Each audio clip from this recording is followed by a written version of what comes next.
Hello, my friends. Welcome. We're doing an intuitive art live stream today. I'm Rachel Archelaus, and I'm the founder of the Intuitive Art Academy. And you can learn all about that at intuitiveart.com.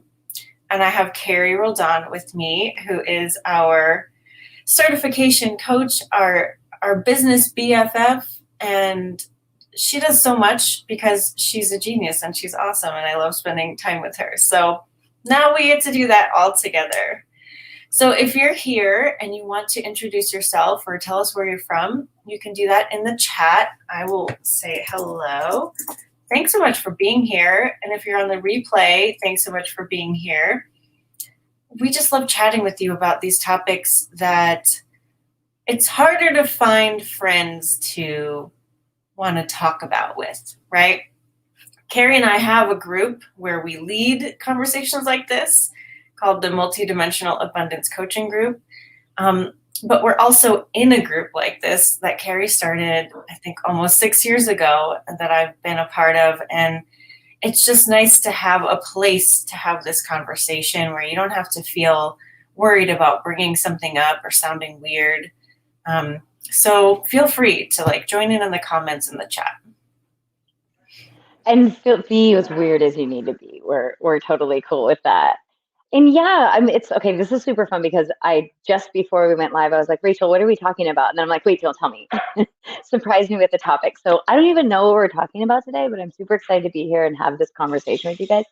And I want to say just how important it is to have a safe place to have these conversations and have people in your circle and on your side. I feel like this is right where we left off last week, Rachel, but to have people in your circle and on your side who support you in leaning into the life that you're leaning into and living more vibrationally. And Rachel and I were just having a conversation about I wanted to manifest something and I was like, oh, so it'll be so fun to see how that comes to me.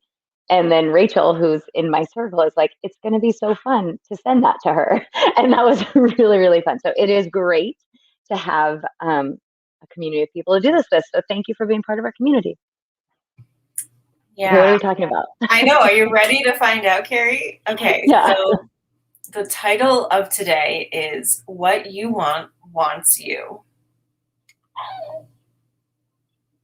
Perfect. Yeah. Let's talk about this example because it just happens so organically, and this is how it can happen when you don't have resistance about it. So Carrie and I were Marco Poloing back and forth, which is just like a messaging app where you do video. And she was saying how she was doing her journal and she got a new living vision board, which is, you kind of like a vision board in a book where you put images in there. And she's like, she's out of images, and how she doesn't really buy magazines. Do you want to add anything to that? I probably covered it. Yeah, no, just I'm not against buying magazines, right? It's like I could totally go to the store and buy a bunch of magazines and find images, right? Like I could totally do that. It's not like I was like, oh, I can't afford magazines. I don't know where they're going to come from. So one of the possibilities was that I would go to the store and I would buy a bunch of magazines. And interestingly enough, and I was so the way that I do these living vision boards is every so often I go through all of the magazines or I do junk mail, like anything. And I just look for words that catch my eye or images that feel like they're inspiring, and I cut them out and I keep it in a big Ziploc bag. So I was just showing Rachel my near empty Ziploc. And actually, it just so happens that I was just at that place of my Ziploc is empty. I now need to, next time at the store, buy some magazines. When, I'll let you. Yeah, well, when she said that, I was like, oh, geez. Intimate Alien last year went on a rampage of magazine subscriptions. I have 12 magazine subscriptions and a stack. I can't even show you. It's so big. But Eric makes fun of me for. And so I was like, oh, I could send her some magazines. And she had just reordered the journals because she likes a journal, a daily alignment journal, and she got the same color as she did last time. And she was like, oh, not a big deal, but I just got the same color. And of course, I have tons of them because I made them. And so I threw a couple of those in there for her too. Just like a box. I shipped it media mail. Didn't really cost, I think it was like $4 or something, to ship her a whole box of magazines. And I think there's like a Vanity Fair in there or something. And some journals. And it was so much fun and it was so easy. And what I love about this, like riding the wave of inspiration, is that it doesn't take any effort. It's just like, oh, here's some that like pop out at me for Carrie. I threw them in a box. I printed out a label from my computer and I dropped it off at the post office. And then a couple days later, I got a text.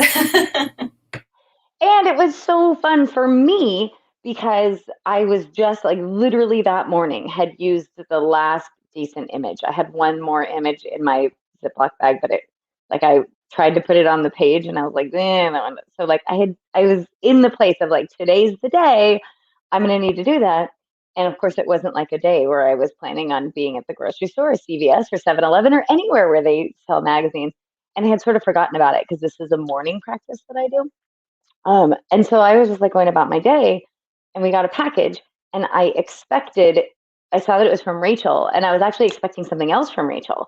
So then I opened up the package and the amount of joy and excitement and it was so far beyond, oh, that was so nice of her to send me magazines. It was like a hallelujah.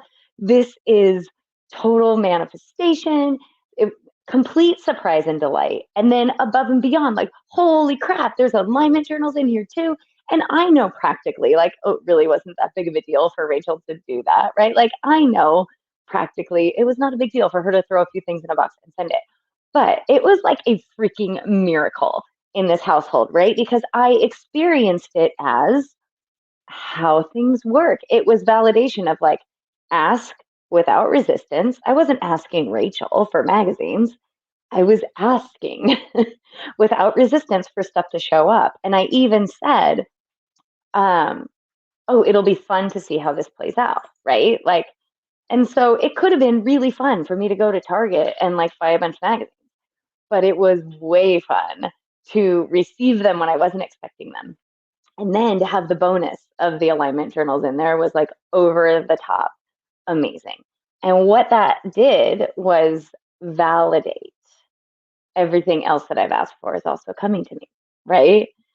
Everything and what I want wants me back. And here I wanted these magazines, and they so badly wanted to come to me that they like jumped into Rachel's consciousness and said, right, because how are they going to come to me? Through the path of least resistance. I was more resistant to going to Target than I was to letting Rachel send them to me. So yay. Or I was more allowing than your trip to Target because it was really fun for me too. And I didn't just like take the top 5 and of my stack and throw it in there. Like, no, I was like, oh yeah, this one, this one, this one. So what are we trying to say? We're outlining that what you ask for, not even in the I would like this please way, because she didn't say that to me. I don't even think she said that to the universe. She was just like, oh, time for more, is answered. What you want wants you. What you want is created. The path is created. The infinite number of paths to it are created. And all it takes is for you to relax enough or to have the belief enough that what you want is coming, and it will get to you. You don't even have to move. If your vibration is open and allowing enough, meaning you're in a good place, you're not actively thinking about how long it's going to take or how impossible it is, then you're going to stumble into it. Everything comes to you. And this is just like such a great representation of that. But I have an even bigger one I want to share. And I've never said this online before. I've only told maybe even 1 or 2 friends. but I think it's okay now. So I got divorced when I was 27. Oh, what? No, oh my God, 12 years ago. How old am I? 12 years ago, I got divorced. And I was kind of bopping around a little bit. I had like an apartment with a roommate for a while, and then I moved back in with my dad for a little while. And I was trying to figure out, like, I felt free. I felt amazing. I felt liberated. Like, I really stood up for myself and did what was right for me and like what I wanted. So I got what I want in the sense that I initiated that. But financially, I was in a horrible place. And I felt like a failure in a sense of like, oh man, I'm living with my dad again. Like, I just wasn't feeling tops, and that's understandable. I'm not saying I should have felt bad. No one should ever feel bad, regardless of whatever circumstance they're in, but that's just how I felt. And I wanted to take that internal sense of freedom that I finally had and like have it in my reality. And I didn't know how to do that. So at the time, the guy I live with, Eric, my boyfriend, he was just my friend. We've been friends since I was 14. And I was talking to him on the phone, and just for fun, I said, "Oh my gosh, I would love if I could just like live with someone and they could like pay all my bills and I could just write my books." And that sounds harmless enough, right? Like that was just out of my mind, out of my like I must have channeled that somehow. I'd never really thought about that before, but that was truly what I wanted. I wanted the relief of the financial, I can't figure this out right now thing. And I wanted space to write. And about a year later, that guy and I became more than friends. And I did move in with him. And the craziest thing happened, and that he was not like totally well off. Like he wasn't making more than 70 grand a year yet. He's like, I had the opportunity to go away to college and you didn't. So why don't you quit your job and go to school, and I'll cover the bills here while you do that. And luckily, that I was like totally freaked out, totally resistant, totally didn't want to let that happen. That was way nicer than anyone had ever been. My parents didn't save money for me for college. God bless them, though. I love them. They're amazing. But I'd never had that kind of generosity shown to me before, besides like the love and care that my parents gave me when I was being raised. But like it totally freaked me out, and it took me a long time to say yes. But during that time, I basically got to live for free and write my book and write my papers, which I loved, and go to school and relax. And I'm not telling you this because now you're going to think like, oh, Rachel, you're so privileged. Yeah, of course I am. But I didn't know that was possible. And I didn't plan that. And I didn't get together with him because he was going to do that for me. He laughed at me when I said that to him on the phone. But when you are when you are making steps in your life to feel better, like me getting divorced, I felt so much better. My reality was still kind of shitty on the outside for a long time, but I was making strides, even though I didn't know what I was doing, to feel better. And I ended up in situations where these multidimensional results showed up, where I found the love of my life, like hardcore life partner here. I got to go to college and finish my degree, like in a way I never could have before. I got to write my books while I didn't have all the pressure of making a living. I mean, there's a million things I could tell you, but what you want wants you. Moral of the story. I love that story, and I actually didn't know all of it before. Like, I mean, I knew bits and pieces of it. I'd heard parts of it, but I love that. And that is, I think, one of the, actually, it's a really important practice for us to do, right? Because you could have missed that. You could have missed the fact that, oh my gosh, a year ago, I actually said, I just want, because when you said it, you were probably saying it almost from a place of disbelief, right? Like, I just want someone to pay all my bills. Like, oh yeah, like that'll ever happen, right? And so I love that. And I think that is such an important practice. That is something that I have really tried to be more deliberate about these past few years, is looking around at my life and being like, can I remember the moment when I created that thing, right? Like, because everything is in your life, right? There was a moment where you wanted it, and the the speed to which it comes, I don't know if this sentence is going to make sense.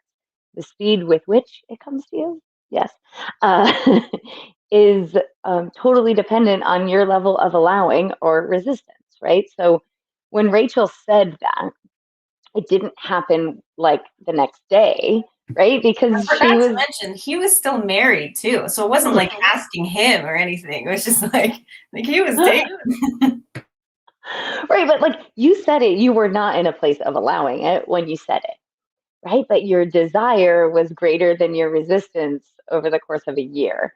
And you were relaxed about it, almost probably because you weren't trying to make it happen because you didn't really see the way that it was possible. And that's, I think, we just had this conversation inside of our multidimensional abundance coaching group where someone was talking about that, like, oh, when I just stopped trying to turn that thing that I love into the thing that pays me. When I stop trying to do it, it does it anyways, right? Because the try is actually our resistance. But what I want to say about what you want wants you back, I keep coming to this word want. And so I just feel like I need to address it because Rachel and I both listen to Abraham, and we use the words want and desire kind of interchangeably, but we're talking about desires. So I think that's really important to say, like, because a lot of people, when you say like, I want, it, it, it implies not having, right? I want this, but I don't have it right now. I want it, but I don't see the way to get it. But when you say the word desire, it brings something slightly different, right? Desire is like anticipation. It is something that you want, but it has the expectation that there is an eventuality of it happening, right? And so I want to make that distinction for anybody who is there or is feeling want, right? If you look them up in the dictionary, want means to lack, but desire, I don't know exactly what it means. I read it, I don't know, a couple weeks ago. But desire, it just implies like, uh, if you're in a state of desire, you're in a state of expectation, anticipation. It's a different place. So we're using them interchangeably, but what we're really saying is what you desires you back, right? You're expecting it, like when you're in a place of like anticipation about something, it is like, oh girl, coming for you. And so I do want to make that distinction for you guys.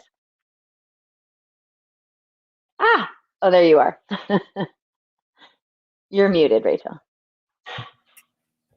Desire used to be a very uncomfortable word for me. I didn't think it was okay to desire. I thought desire was like sexual, sexual desire. Like I just had a really weird time with it. I am one of those totally recovered, like you can't charge money for your spiritual things people. Like I got over that in my early 20s, but I was totally there and I just didn't like the word desire. And then I was about to interview Christina Marassi, who basically has a brand about desire and like, being like sexually turned on to your life. And I wanted to understand desire more before I interviewed her. And so I did this drawing. The drawing's underneath.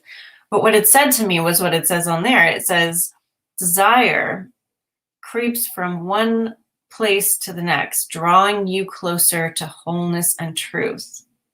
And I was like, oh, okay. So what I desire is like the carrot dangling from the stick, drawing me into myself, into who I really am, into my truth. And that made a lot of sense. And from then on, I came on board, but like I really needed to do this investigation with intuitive art to figure that out for myself. So if you have any weird words, do intuitive art about it. Ask your intuitive art, okay, higher self, what does desire mean? And you'll get your own answer. So anyway, I just wanted to share this. I love that. I love that. And that, it really resonates with me, this idea that desire points to wholeness and truth. Yeah. And I think it also underscores what we're saying in that what you want wants you because it's part of you.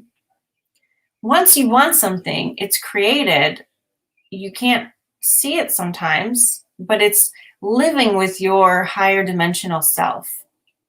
You've expanded your higher dimensional self. You've expanded who you are by recognizing something that you want, desire. I don't have a problem with want, but I understand if it does feel a little negative. But I'll probably keep saying want just because that's my habit. But yeah, desire is such a good word. So I have a question for you, all of you watching. When you first noticed what you want or desire, did it feel good? That's the first question to ask. Did it feel good to want this at first? Over time, you might develop resistance and maybe it doesn't feel good, but that's not the point. When you first noticed this, was it a good feeling? And then the second question is, if you knew without a shadow of a doubt that it was waiting for you, ready to be delivered, would you be cool with that? Like, would you be able to relax? Would you be able to match that vibrationally and be excited about that? Because that's all it takes for you to receive it. It's either don't be looking for it and forget about it, because then you're not noticing the lack of it, but be open and feel good. And then, of course, the surprise and delight comes.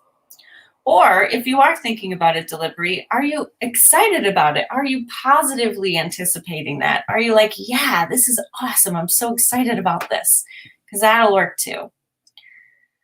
So as long as you can still think about it and feel good, it's on its way. If you are thinking about it and it feels bad, or you're wondering where it is, then you have resistance. And then I find it most easy to change the subject. Or if I can't do that, if it's like in my daily life too much, I calibrate it. And those are things we teach at the Aligned Up level. I'm assuming we're going to have another one in a couple months, but we don't have a date yet.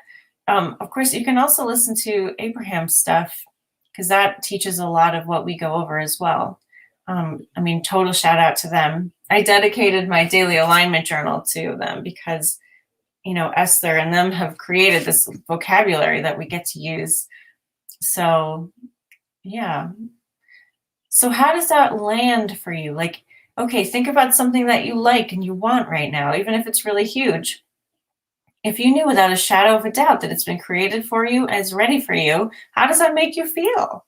How do you feel about that? That's so fun. You know what's coming to me is that phrase, what would you do if you weren't afraid? Right? Like, people ask that question, what would you do if you weren't afraid? And what I like about this question in this context is like, how would you live your life if you weren't afraid that you actually had to do stuff to get that thing that you want? And that that it was, that you weren't going to miss it, that it was actually going to come to you, right? Like, because I think one of the things that I really, really, really want, I have spent a long time feeling equal parts desire and equal parts fear that my desire will go unrequited, right? Like I have been, so the needle hasn't moved because I've been in equal part. Oh, it would feel amazing to have that. And oh my God, what if it never comes? Right? Like I've been in those places. And so that question, like, what would you do if you weren't afraid that it wasn't going to come? Right? Like, wow, does that change that conversation? And luckily, I came to that place, I don't know how many months ago. Like, it was not as long ago as I thought it was. And I'm probably still coming there because obviously it didn't show up on my doorstep this morning like the magazines did. Ooh, Rachel just turned into a unicorn. But yeah, that's what I'm thinking about is, okay, if I could just relax around that, how would I, and the truth is, how would I live my life around that thing? Is I would, like, I would live it in joyful expectation that it'll show up in my experience the same way that those magazines did, or as an inspired action to go to Target and buy the magazines, right? Like it'll show up in my experience in a very similar way. So I can relax and go on expecting it. Yeah. And you know what's really good to know too is like you brought up such a good point about fear of thinking when we want something, we immediately, after the inspiration of wanting it, think like, what do I have to do to get that? And usually it's, I don't want to do that, so I'm not going to have that. But I have found that it's so much easier if we let it be. Like we said, everything comes to you. So that means that it's all you in allowing it. It's all you. It has nothing to do with anyone else. It has nothing to do with like standards or protocol or like societal norms or like what you have to do in the world. All of that's made up. When you want something, it's actually immediately available if you let it be immediately available. It doesn't require any of that. Like, let's take I'm writing a screenplay. I've written and write lots of screenplays. Let's take my pilot, for example. Before I even wrote the pilot, when I had the idea, I was like, oh, I know Joss Whedon's brother. Well, I've met him once, but I'm still friends with his friend. Like, there's a connection.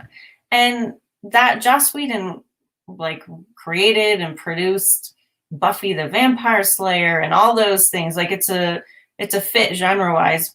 I've since learned that there's some, like, weird things that he's done, so it's not like he's my tops person in the world. But anyway, I didn't know that then. And I thought, oh, that's so cool. I probably could have phoned him up, and there we go. He bought my show, right? Whatever you want is immediately available. Now, I don't know if it's that I chickened out and I didn't do that, or that I didn't know screenwriting then. I hadn't written my pilot. And so I'm not unhappy with the path that I've taken, because now I have so much more to contribute. But I could still call him up. Like, I don't have to do what they say. I don't have to now write a feature and now have all these things and then get an agent and then get meetings and meet with all these producers and executives or find talent and attach it. Like, there's so many, there's countless blog articles and parents and teachers and YouTube videos and courses that will tell you this is what you have to do if you want this. But that's not true. That's not true. And so often you hear about like, oh, I just didn't know any better and I just sent it to this person and it got made. And people call that like beginner's luck or dumb luck. Well, there's no such thing as dumb luck. There's no such thing as luck, period. You create your reality and you allow what you want to come to you easily or not so easily, depending on your level of allowance and or resistance. So there's no need for that story of I want that, but I don't want that. That but it doesn't have to play into your life, basically. I love that you just said that last sentence, I want, but I don't want, because yes, we do. That is what we wind up doing. I really want that, but I don't want to have to jump through all the hoops. But the whole thing with beginner's luck is they're not aware of the hoops. So they don't even know not to want that. They're just like, I just want. So I'm going to write a letter to Oprah, right? Or, whatever. Like they just are. And because there's not awareness of the hoops, because they're not looking for obstacles, they don't find them. And that is the beauty. Like I have one of my children is very much a I want but I don't want kind of person. And she will stress herself out and talk herself into circles and that has my habit like as a parent with that is just to like, well, not having this conversation. When you know what you want, let me know, right? Because I don't want to give any more energy to the don't want, right? I just want her to get to that place of open, that place of like a clear asking, because guess what? That's how energy works anyways, right? In the aligned up level, we talk about split energy. But split energy is I want, but I don't want. It's this idea, or I'm in a little bit of split energy right now with a different situation in my life where I realize I'm not super clear on what I want. Like I kind of want a lot of different things and I haven't like sat with this enough to be like I'm in my head about what's possible and like and what should be done and all the things you're just talking about the what the external world tells us when the answer to this problem is actually just to stop, relax, and ask myself, okay, well, what's my heart's desire here? And then magically things resolve. So I have an example of that from my own life. I told the story on this in this forum one way or another, but it is about how I wound up coaching high school kids again. And I don't know how long ago it was with Rachel, and I was talking about that, about how I thought I was done manifesting that, in that, like, it was pretty good. Like, I thought I had manifested the impossible, in that 3 years ago, I was like, oh, if if just Jim and I could, be coaching again and we could coach this team and blah, blah, blah, right? That's where I was like, that would be amazing, but it's totally impossible, right? I want that, but that's not going to happen. Like Rachel was a part of that conversation for so long. And then it was like, well, I want it, but I need to know the appropriate way to deal with it. And then it evolved, right? As my resistance, as I opened up just tiny little cracks in the wall of my resistance, what I was asking for snuck through the cracks. And that is how much what you want wants you back. Is like you could put up all kinds of walls, but if there's a sliver of a crack, it will slide through, like a bit or piece of it will slide through. And enough that happened that like I started to bring down my wall of resistance, right? And as I brought down my wall of resistance, even more. So like even more of, just so fast forward a couple of years, and now things are going great, and we are happily coaching in this harmonious way. And guess what? My desire got bigger, and it was like, oh, I can't wait until.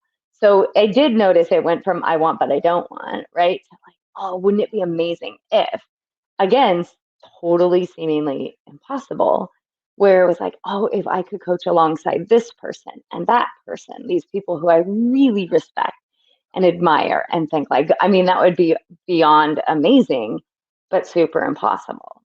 Well, wouldn't you know, this season we are coaching alongside those two people. And now I, I feel like what happens when you just lean into believing what you want wants you back is it helps you drop the resistance. Like it helps things come faster and faster and faster. And that's what Abraham talks about, your life just keeps getting better and better and better. It's like, yeah, as you acknowledge what slips in through the cracks, it helps dissolve. I don't know, I'm using all kinds of analogies, but it helps break down that wall till the cracks get bigger and bigger and more gets through until you're like, why do I even need this wall? Like I could just relax and know that it's all coming to me. And that's a cool place to be. I love that you just used that analogy because it reminds me of in the Soul Centered Business Boot Camp, which we're bringing back. So we'll tell you more about that on a future date. But I used to have people read, by Robert Scheinfeld, Busting Loose from the Money Game. And in that book, it's like teaching you how to do this. He calls it cloud cover instead of a wall, but it's like, how do you bust through that cloud cover to let what is wanting to come in? It's like, that is always trying to fall. It's trying to get through the wall. How do you make more space for it to come in?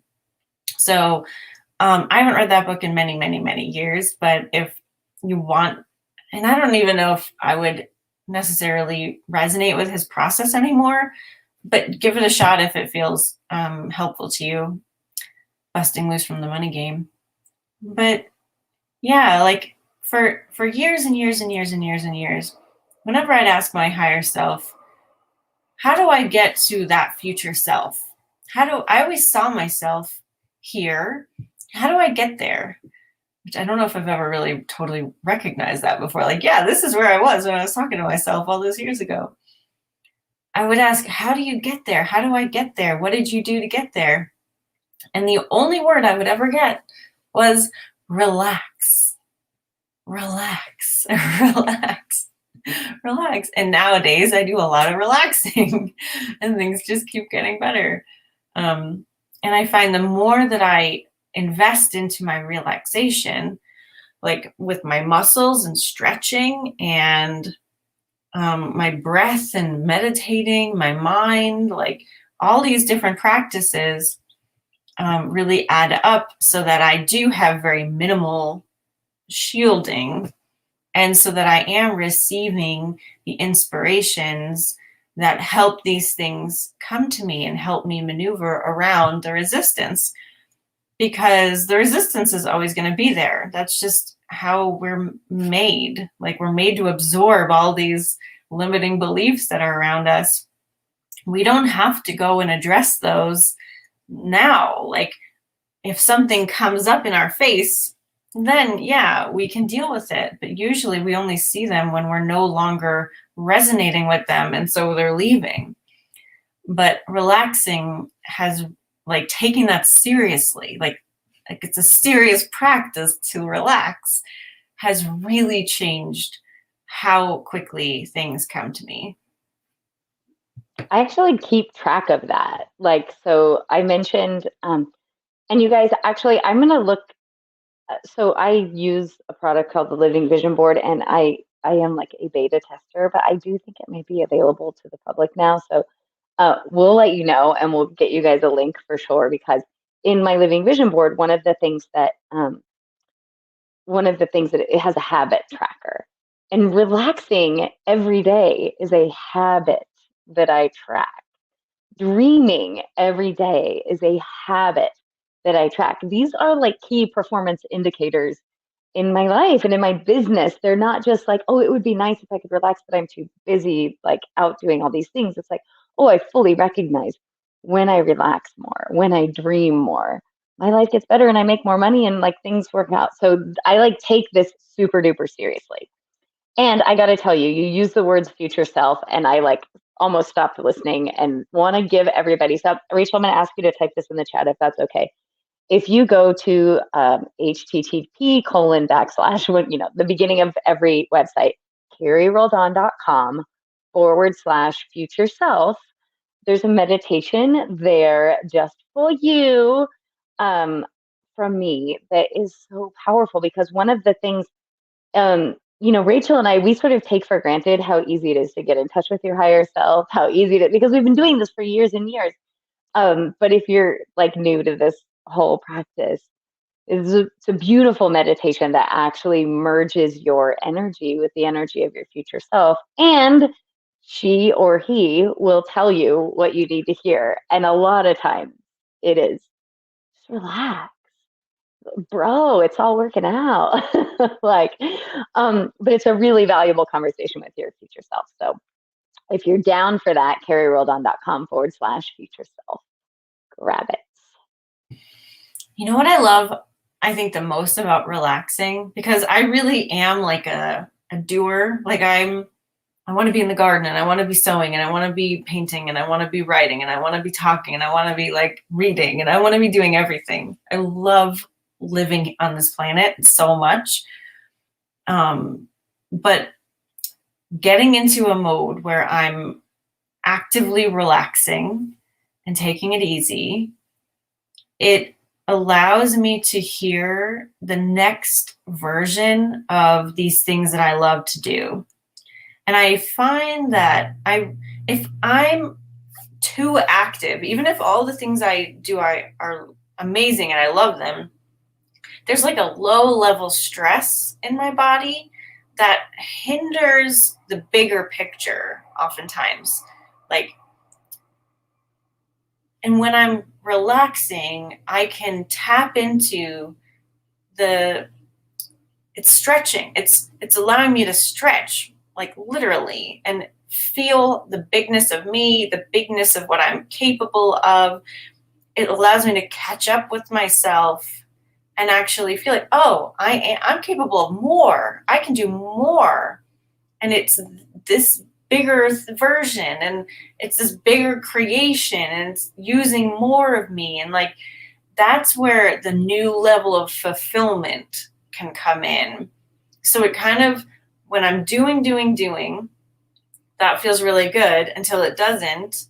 And then I need to really, really dive deep in and relax to find the next version of the stuff that's going to feel really good. Does that make sense? I mean, to me, it makes perfect sense. And I have experienced that as well. And that's why, like, now when Rachel and I are in our, like, okay, what's next? What's the next iteration of this? Like, I mean, I feel like it's kind of crazy because I think about our journey together, Rachel, and the past 2 years, year and a half, and like all of the things we've imagined and then had happen and then reimagined. And then like it's just is evolving with more ease, more like things are like snowballing in an amazing way. But the reason I'm saying this is because now we're like, okay, what's the bigger, better, easier, more amazing version of this? And Rachel and I were just in that conversation. And I think you may have used this phrase. If you didn't, this is what I heard is like, yeah, I'm like relaxing so hard right now. like this idea that like, I know something bigger is coming. And so I'm actually, it's this, I think we talked about this with runners that slow down to speed up and holding, have we talked about holding the Pringles? Oh, random. Okay. Well, so when I'm teaching runners how to go faster, right, one of the things that winds up happening is before they can go faster, they have to learn how to go slower, right? Because there's this idea that, like, okay, I want to be faster. So, like, sprint hard and, like, put your hands like this and, like, like, boom, boom, boom. And, like, what we have to do is teach their body how to move fluidly and in a relaxed way. So instead of clenching your fists and pumping your arms hard, I teach them to pretend like they're holding a Pringle, which I just learned if you're in the UK, Pringles are like thick chips in the UK. But here in the US, they're very, very thin, delicate potato chips. And so this idea that you have to go on a run holding this super delicate potato chip, it will, if you put too much pressure on it, it will crack, right? So this idea that you have to hold it loosely, and then how does the rest of your body respond if you just, it's like letting the resistance down and not to let something in the crack, right? If you're holding it lightly, what happens to everything else? Oh, Liz is telling me I was talking about Pringles in the in our multidimensional abundance coaching call. I knew I had it somewhere. Yeah, so it's that idea, right? That where can I relax?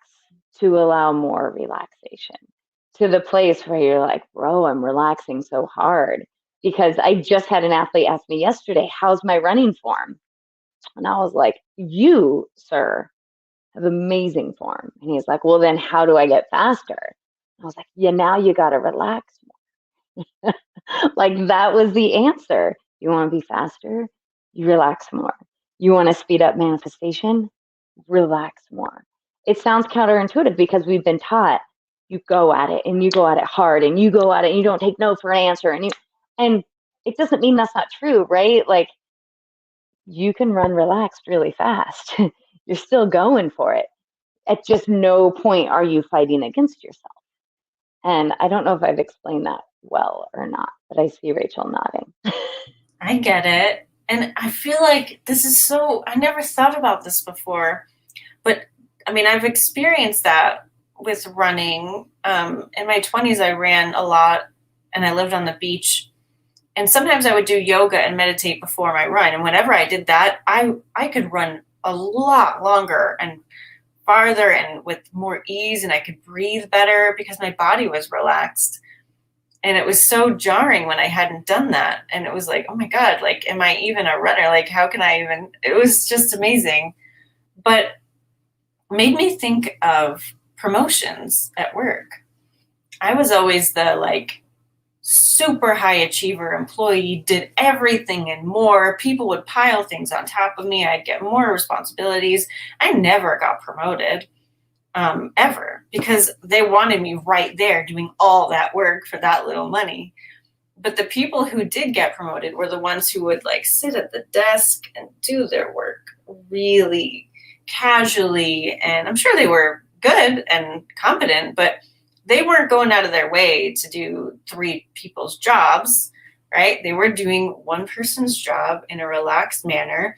They were, sociable with the upper echelon and relaxed and confident. And those are the people who got promoted.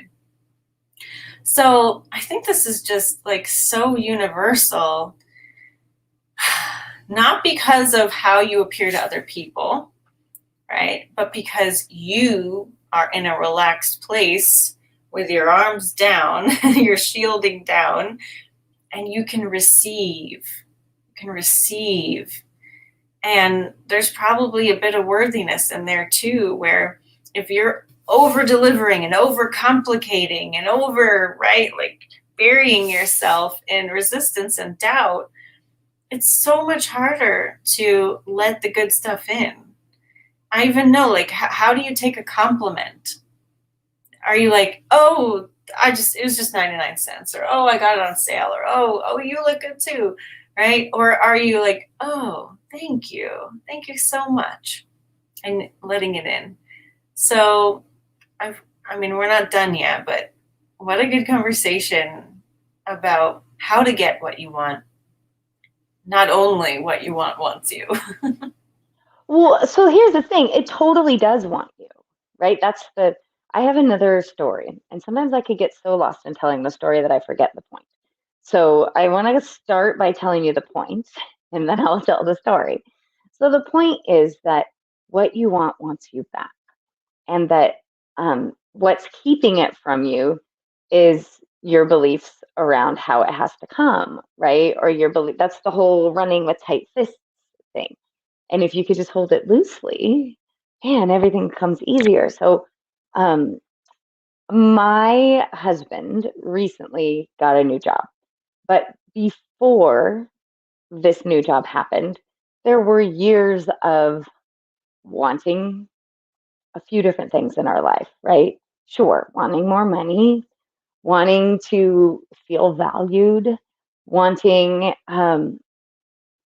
even more freedom to do the things that we do, coaching cross country as one of them, and probably more freedom to grow inside of his role in his company. Um, and by the way, he was super happy where he was, or at least he thought he was super happy where he was. But he still had these desires, but sort of felt like that's too much to ask, or that just doesn't happen, or whatever. But over the course of several years, that desire must have gotten big enough, or the resistance, right? That opportunities started coming through the cracks. And just like if you guys have paid attention for us long enough, to us long enough, I'm sure you've heard me tell the story of how this house manifested in our lives. Similarly, my husband's current job manifested in a way where he was asking for it, but also didn't think it was possible, right? And so it literally had to let itself in through the cracks. But one of the things that was super duper helpful in allowing it in was stopping the conversation around either or it's this I want, but I don't want, and just opening the conversation to the like, but what if? Like, right? So, like, the story that he would say out loud would be like, well, I really want this to happen, but I would have to give up that, or blah blah blah. And so how we started to just loosen the cracks was to say, but what if he didn't? But what if that is possible? And his response was like, well, I don't see how. And of course, me being the me that I am was like, well, what if we didn't have to know how? Right? What if it, and because, right, that was me opening the cracks with the little what if questions. But because those cracks opened a little bit, I mean, what you want is waiting to fill in the cracks, right? So within a very short amount of time, once those cracks were open and we were asking the right questions, but what if we could have that? But what would it look like? How do we make it happen? But I mean, what if that was possible? That and more came, right? Until if he looked at 1 year ago himself, if he was able to have a conversation with 1 year ago himself, what would he say to him? Relax, bro. It all works out, right? And I feel like that's true of, if you could write a conversation, Rachel, to 20-year-old Rachel, and if you could write a letter to her, right? What would you probably say? Relax. It's going to be okay. Things are going to turn out even better than you could have imagined, right? Like that's what you would say to you. And so go ahead and say that to you now. Because what you want, man, it is working hard to get to you. It is working hard to like wiggle its way into the cracks of your resistance. So your hard work is like to relax so hard that the cracks open up. That's my story. So 1 year ago, Jim, dude, relax. It all works out. It's even better than you could have imagined. Yeah. It's not the stress that creates what you want. It's not that like hustle that creates what you want. It's the surrender when you're done hustling. It's the, oh my God, I can't do this anymore. And that split second when you put your resistance down, that's when it comes in. That's when people get pregnant who've been trying to get pregnant. That's when people get the promotion, or they find the house that they've been wanting, or like whatever it is that they have been wanting, that they've been working so hard for. It's the, oh, I can't do this anymore. Boom, there you go, right? So, gosh, we would love to hear your stories. Like if you are watching now we're on the replay, like what has come in for you when you've had that moment of surrender, of like putting down the shield? I mean, everything, right? Everything. And the cool thing is when you realize that, when you're like, oh shit, that really happened. Now you can see, oh, maybe I don't have to get all stressed out beforehand. Maybe I can just go to the surrender. Maybe I can just go to the knowing that if I've asked for it, it's on its way. And the more I relax, the more I feel good, the faster it'll come. There you go. Zach is commenting, the book got 100% better when I relaxed. I'm assuming, Zach, that you're a writer, and that when you relaxed, the book that you were writing got 100% better. Yeah, that's what I keep thinking. Like, what would you do if you weren't afraid? Right? What would you do if you just totally gave up? Right? Because that's that is what we're talking about. Like, I guess when I say give up, I don't mean I do mean give up. I just mean like relax. Give up the fight, give up the Yeah. resistance, give up the try. Yeah. And it's so funny because I think that at least here in the United States, we are conditioned to try harder. Mhm. Things aren't working out, try harder. And I feel like, oh my God, stop trying. Like, stop pushing. So Abraham speak would say, like, let go of the oars. You're paddling upstream. Let go of the oars. Let your life take you where it's trying to take you. It's easy. And that's been a mantra of ours recently is ease is easy. I should have worn the shirt today. Yeah. Ease is easy. It is. And so for the last week, I've been hardcore relaxing, right? My days have been very unstructured, and I've just been like going out into the garden and appreciating or doing some gardening. I've been doing some crafting and shopping and just going out a lot during the day, like going to the garden center, looking around, getting a haircut, booking vacations, and reading. I went to the library, like doing all these fun things. And then I realized, like, oh, I'm really not working very much. And everything's getting done, everything's fine. And like, this is the life that I really want. I want to be able to do whatever I want whenever I want. And over the weekend, I did some errands with Eric, and he was like pushing the cart really fast and like trying to get it done really fast. And I realized, like, you can't leave the house during the day. Like, that's why you're trying to get this done so fast, because this is taking away from your free time. And I thought to myself, like, oh, wow, like, I'm so glad I don't have, and again, he loves his job. Like, that's what he wants. But I'm so glad that I have what I want too. I have the day, the flexibility, the freedom that I want. And, and like, I created that. And that's really rad. So taking a moment to appreciate all that you have let in, all that you have allowed, that where you are now is probably something you asked for before. Like, take that in, like, own that. You are a really good creator. You do know what you want. You do know how to allow it. That's the software we're born with. Like, even if you've never heard these words before, it's not new to you. So that can help you relax too. Like, oh, I'm already really good at this. And I just want to point out one more thing before we leave, Rachel, was in your hardcore relaxing and appreciating, in you going about your, like, what would make me feel good, blah, blah, blah.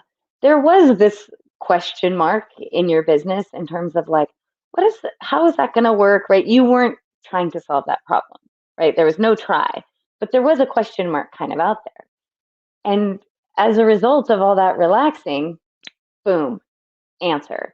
And it was an answer that was always there, that was super easy, that was better, easier, more fun. Like, I mean, hit all the marks that you couldn't see when you were trying to find it. I think that is amazing. Abraham talks about how you can't find something that you believe is lost, right? So you can't see something that you don't believe is there. But once you were hardcore relaxed and in appreciation and just loving your life, you were like, bingo, super easy, right in front of my face, always there, amazing, exactly the answer, like that question mark gone, clarity there, because you weren't looking for it. And that is the thing that I just love. That's the whole point of this thing. Yeah. Well, we're out of time, but Zach just summed the whole thing up. Thank you, Charles Bukowski. Don't try. Yeah, don't try. It's already done. You've already done the work. Now it's time to relax and let it in. What you want wants you, and you've already created it. It's like the groceries are on the front steps. May as well open the door and let them in, right? So cheers to relaxing. Cheers to Pride Month as well. And you'll be hearing from us. So love you guys. Thanks. And we'll talk to you soon. Yeah, go relax. Yeah, go relax. Take the day off. All right. Bye, everybody.